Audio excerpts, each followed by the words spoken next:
एक रियलिटी है कि इस वक्त मुल्क खसारे में, फैक्ट्रीज इंडस्ट्रीज बंद हो रही हैं और हमें अदायगी करने के हमारे लिए पैसे नहीं हैं। कहाँ जा रहा है मुल्क मईशत को लेकर? जी देखिए, नॉर्मली विंटर्स में ये होता है कि जब आपके विंटर्स आते हैं तो ज्यादातर जो एनर्जी सप्लाई होती है उसमें कमी आना शुरू हो जाती है, डिमांड में इजाफा होना शुरू हो जाता है। और देखना ये होगा कि इस बार दुनिया जो है रिसेशन में है, जनरेशन कम हो रही है, महंगाई में बहुत ज्यादा इजाफा हो। कोविड से जब दुनिया निकली उसके बाद से जो है बहुत ज्यादा महंगाई में इजाफा हो। हमारे मौशियात हैं खुर्रम साहब, आज खान साहब ने भी कुछ फैक्ट्स एंड फिगर्स रखे हैं और डेफिनेटली एक रियलिटी है कि इस वक्त मुल्क खसारे में, फैक्ट्रीज इंडस्ट्रीज बंद हो रही हैं और हमें अदायगी करने के हमारे लिए पैसे नहीं हैं। कहाँ जा रहा है मुल्क मईशत को लेकर?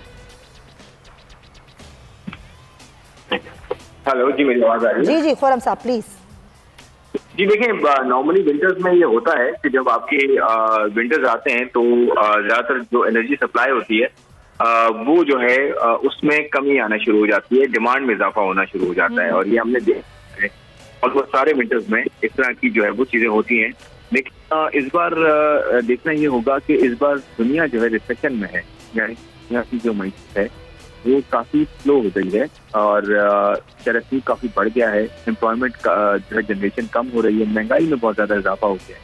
खासकर कोविड से जब दुनिया निकली इसके आखिर में और 22 के शुरू में, उसके बाद से जो है बहुत ज्यादा महंगाई में इजाफा हुआ क्योंकि सप्लाई साइड बहुत कम हो गई थी कमोडिटीज की और डिमांड में उतना ही इजाफा था। इसकी वजह से पूरी दुनिया में अब इंटरेस्ट रेट बढ़ाए जा रहे हैं ताकि लोगों के हाथों में पैसा कम हो तो लोगों की कुव्वत खरीद कम हो ताकि महंगाई में कमी आ सके। तो ये अब आहिस्ता आहिस्ता इसके इम्पैक्ट आ रहे हैं।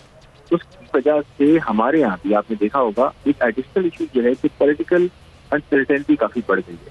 गवर्नमेंट चेंज हुई है उस वक्त से अभी तक जो स्टेबिलिटी पॉलिटिक्स में आनी चाहिए थी वो नहीं आई। इसकी वजह से फिर इकोनॉमी की आपको पता है शिकार हो जाती है इनकंसिस्टेंसी का और पॉलिसी आप सही से इम्प्लीमेंट नहीं कर सकते।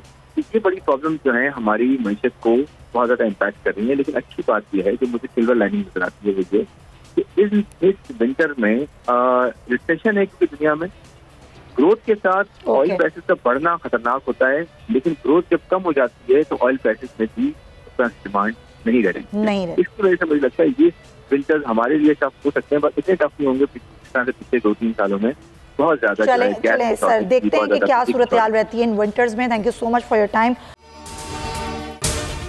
अगर आपको ये वीडियो पसंद आई है तो सब्सक्राइब करें और बेल आइकन पर क्लिक करें।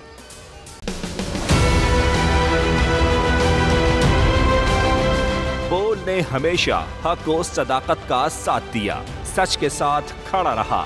हम हैं मिसाले अब्र, मगर इस हवा से हम डर कर सिमट ही जाएंगे, ऐसे भी हमने। बड़ी मुश्किलात, बड़े बड़े चैलेंजेस, सिर्फ बोल खड़ा रहा, बोल डटा रहा।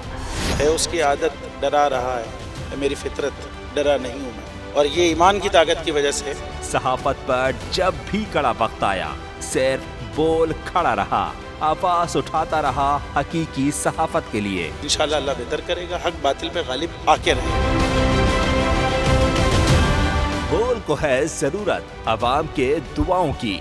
मार्च होगा आई लव बोल। बोल को वेलकम कहता, आजादी मार्च के लिए मैं बोल को मैं दाद देना चाहता हूँ। बहुत अच्छी कवरेज की है, ये मार्च की तो जबरदस्त कवरेज है, बोल की प्रॉब्लम सबसे बेस्ट। इज़हार आसाती के लिए, पाकिस्तान के लिए, पाकिस्तानी अवाम के लिए।